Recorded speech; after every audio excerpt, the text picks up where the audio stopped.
Nicolás Maquiavelo sostenía que la política y la moral no estaban relacionados, ya que la política consiste en tomar decisiones que no son personales, sino referente a las cuestiones públicas, mientras que la moral es algo propio de la conducta de cada uno. Aristóteles se refería a este tema como la política es el gobierno sobre los demás, mientras que la ética es el gobierno sobre uno mismo. Es por esto que no necesariamente hay que moralizar las discusiones políticas. No se trata de quién es mejor persona, ya que si una persona le regala un sándwich a un indigente, no le convierte en un buen político.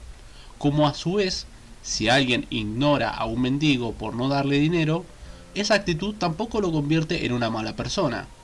La infantil concepción de querer moralizar a la política le da lugar a dos cuestiones que se viven constantemente en la actualidad: la hipocresía y la demagogia.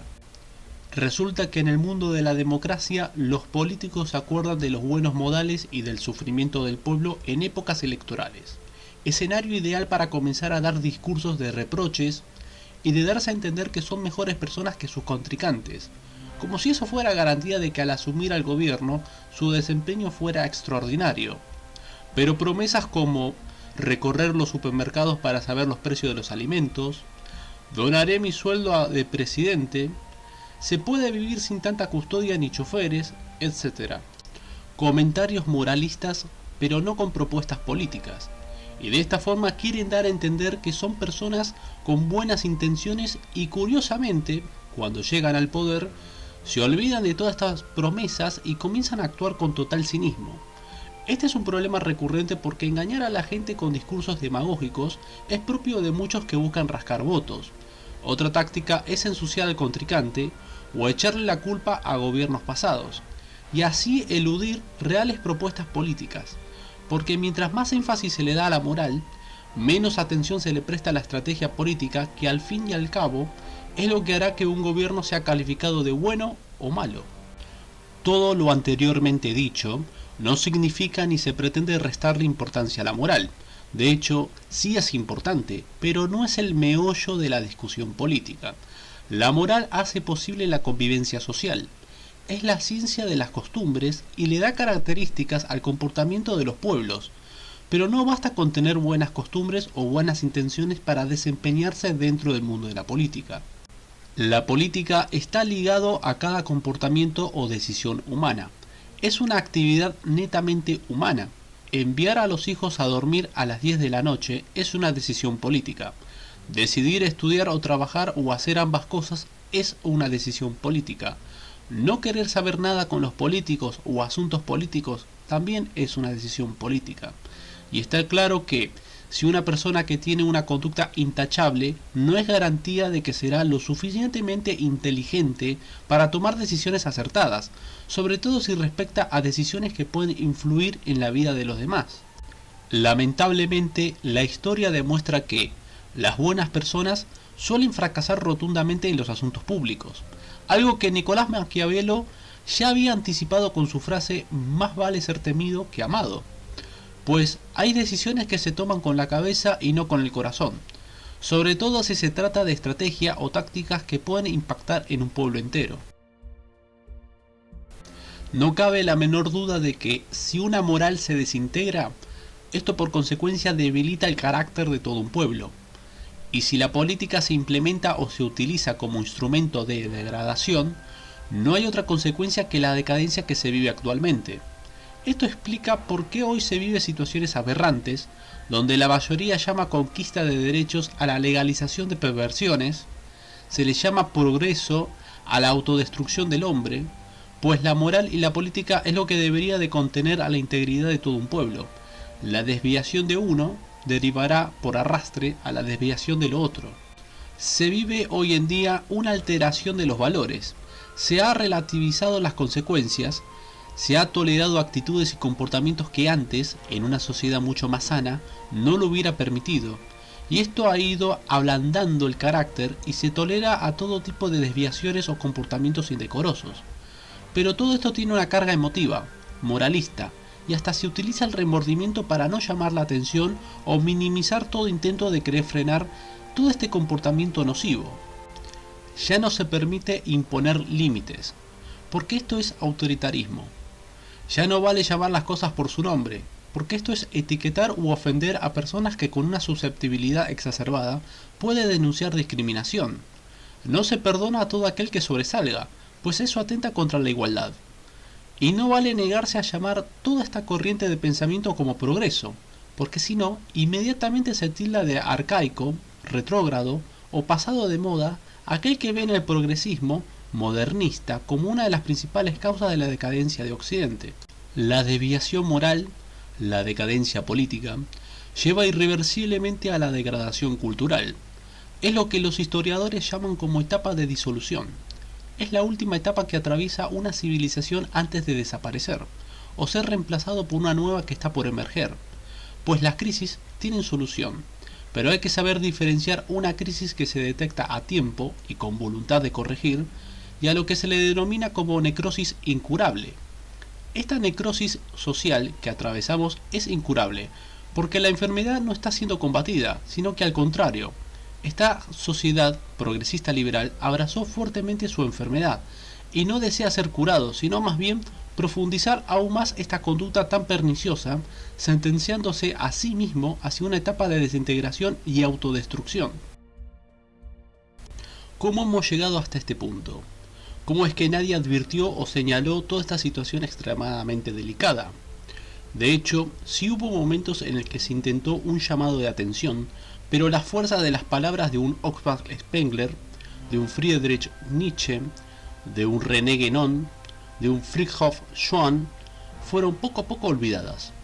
Desde la finalización de la Segunda Guerra Mundial en adelante, el idealismo parlamentario liberal, capitalista burgués, fue adaptándose no solo como una postura política o gubernamental, sino como un estilo de vida.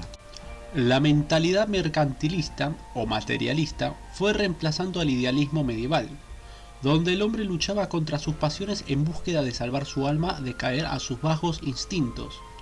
Ahora, todo lo que tiene valor no es un ideal, sino una cifra económica que nos sirva de estatus social. A la sensibilidad religiosa se la reemplazó por la superstición o escepticismo. Los supersticiosos no tienen un conocimiento de lo divino, ni poseen formación teológica. Lo único que tienen es una sensibilidad espiritual que, al no estar adiestrado bajo criterios filosóficos, ven señales donde no las hay, fantasmas donde solo hay sombras y luces donde solo hay reflejos de algo externo. A los escépticos, al ver que no pueden ni logran convencerse de un mundo invisible pero real, solo le resta negarlo, bajo premisas de prejuicios cientificistas, con el lema de que solo lo que ven es real. Con una miope imaginación y con una intuición apagada, perdió toda sensibilidad y se abrazó fuertemente a un ateísmo que le cubrió de penumbras a aquello que más precioso tiene el ser humano, su alma, su Cristo interno. En definitiva, la ignorancia se antepuso al conocimiento. La cultura comienza a morir porque reemplazamos el hábito de la lectura o aprendizaje por el entretenimiento o pasatiempos. Ya no hay un deseo de aprender, solo se conserva la mala costumbre del chisme y de opinar de aquello que nada se sabe. El hombre moderno busca la originalidad, pero cae en la excentricidad. Esta frase es del filósofo Fridtjof Schumann, quien supo criticar con agudeza los tiempos actuales, observando que el hombre, al perder su contacto con la tradición, con el folclore de su pueblo, ha ido olvidando su identidad, cortando todo lazo con el pasado, con lo ancestral. Fue buscando su identidad en un deseo mundano de querer individualizarse, pero en vez de encontrar la originalidad se encuentra con el ridículo intento que finalmente lo llevó a las excentricidades. Y esto es lo que sucede cuando se ignora el pasado, cuando vemos en la sabiduría antaña como algo arcaico que no es digno de ser estudiado o escuchado. Para reformar el mundo, primero hay que reformar al hombre. Otra frase del célebre filósofo que hemos citado anteriormente. Lamentablemente, el mundo ha ido cambiando hasta estos niveles porque el hombre se ha ido corrompiendo. Ya no ve al mundo como un ser vivo donde habita, sino un espacio donde ocupar. El hombre es un portador de valores, lleva en sí mismo la mejor herramienta para cambiar o corregir todo aquello que lo daña o atenta contra su bienestar. Aún así, el pueblo que desconoce su pasado, olvida su identidad, se presta a que le alteren los valores y comienza a renunciar a ideales como la nobleza, el honor, la lealtad, la fe o su instinto de lucha que le permitió sobrevivir o sobrellevar cualquier carga. Hablar de estos valores es digno de risa o burla, porque hoy se premia a la astucia por encima de la inteligencia, a la mentira por encima de la verdad, al ventajismo por encima de la honestidad. Hoy, los políticos argentinos utilizan la palabra rosquear, como si fueran moscas que merodean alrededor de la mierda, y así ponerse de acuerdo entre ellos para llevar adelante políticas degradantes. Si surge algún político lo suficientemente valiente para denunciar estas artimañas, todo el arco político y mediático inmediatamente lo ridiculiza, lo aíslan y lo censuran para no ser escuchado ni considerado. Este video no pretende ser apocalíptico ni fatalista. Todo lo anteriormente dicho no significa que esta situación dure para siempre ni tenga solución. No es la primera vez que la civilización humana caiga en niveles tan degradantes. Lo cierto es que toda enfermedad tiene dos destinos posibles, la muerte o la cura. Si se muere por su propia naturaleza nociva, dará lugar a un nuevo comienzo. Si es curada, es porque aún hay elementos dentro de la sociedad que no fueron contaminados y pueden enderezar este rumbo torcido.